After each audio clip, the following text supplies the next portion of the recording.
The time has come. These are my top 5 movies of 2023. And before I even get into this list, I will emphasize these are my personal favorite movies of the year. They do not have to be yours as well. I do ask that you respect my list, and when you drop your own list and check out other lists in the comments, you respect those lists too. All right. My number 5 movie of 2023 is Oppenheimer. I kind of can't believe I've hit the point where Oppenheimer is one of my favorite films of the year. Not because I didn't have faith in a Christopher Nolan movie, but more so because due to conflicting assignments, I saw it so much later than everybody else. And I kind of felt really detached from all that enthusiasm. But then I finally saw it. And then I saw it again. And then I saw it again. It's just so staggering what the craft of filmmaking can make a viewer feel and understand. I'm not going to go as far to say that Oppenheimer taught me physics, but it's really impressively effective in how it conveys how Oppenheimer processes and even sees physics and how it makes him feel. Really, this is just exceptional work from every single department. You could totally tell that Nolan assembled a team who are absolute aces at their craft and then knew exactly how to bring their exceptional work together in a way that elevates all of it. Top-notch work right here. All right, now, my number 4 film of 2023 is Evil Dead Rise. I really can't imagine a better new installment to the Evil Dead film franchise than Evil Dead Rise. It's a movie that very much understands and respects the necessary pillars set by the previous installments, but it also stands on its own 2 feet and does its own thing, and it does it extremely well. The gore in this movie is downright stunning, expertly crafted. Alyssa Sutherland, what a Deadite performance. She just absolutely eats that role up. Love her work in this. And then on top of that, Lily Sullivan makes for an excellent new chainsaw-wielding hero, and filling Bruce Campbell's shoes is not an easy thing to do. Director Lee Cronin just got it with this one. He knew how to make the absolute most of the opportunity to play within this world, and does so in a way that gives longtime fans more of what they already know they love, but via a highly engaging, contained story with great new characters that winds up broadening the world, the mythology, and also the fan base in the process, because this is a great starter Evil Dead movie. I don't know what more you could want from a new installment to a popular franchise. Job so well done with this one. I love it. Now on to my number 3. This is where we get into original horror. It is Talk to Me. Well-made original horror just makes me so happy. So first I'll say, I think the Talk to Me concept is absolutely brilliant. I think it's one of the best cast films of the year. I also think it is exceptionally well photographed too. But because this is my personal list, I'm going to come at this one from a personal angle, because I think Talk to Me has defined my 2023, maybe a little more so than any other movie that's come out this year, because it's been with me since January.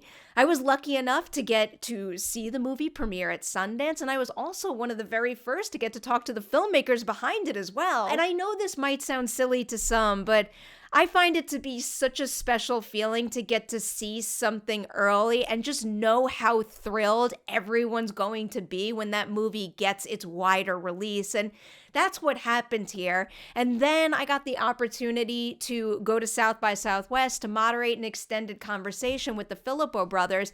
And I just have so much faith in their directing careers going forward that it was really a special opportunity to get to sit on that stage and highlight the 2 of them as 2 of the most promising up-and-coming directors we have.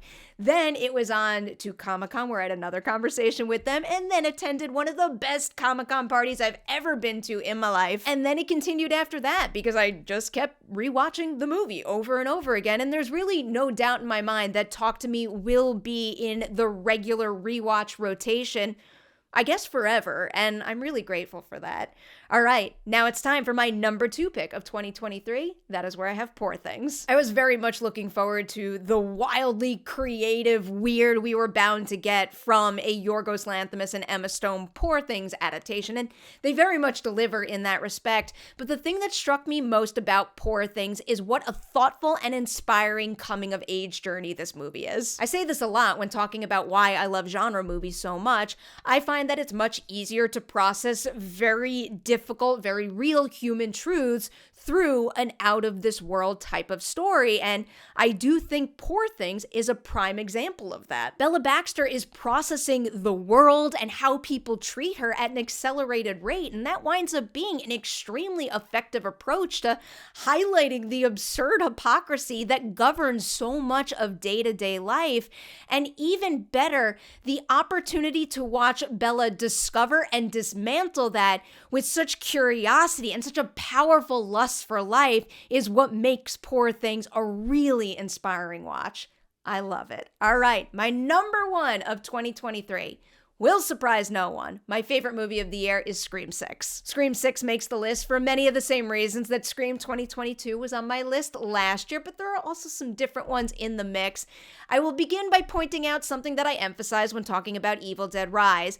I greatly appreciate the fact that it is so clear that the foundation upon which this mythology and fandom was built is being respected. In the case of Scream 2022, that movie does stick quite closely to the blueprint set by the original Scream film, and I thought it did so very well. Scream 6, however, branches out, and it does so to great effect. New city, more action-oriented set pieces, but perhaps most importantly of all, Scream 6 really solidifies the core four as a group of newer main characters who very much deserve to be there right alongside the big three. And again, as someone who has been a diehard Scream fan since day one, that meant a lot to me. Scream 6 is my favorite movie of 2023. And with that, I will say from the bottom of my heart, thank you all so much for being here, celebrating another year of movies with me. I can't wait to keep it going in 2024. Happy New Year, everyone.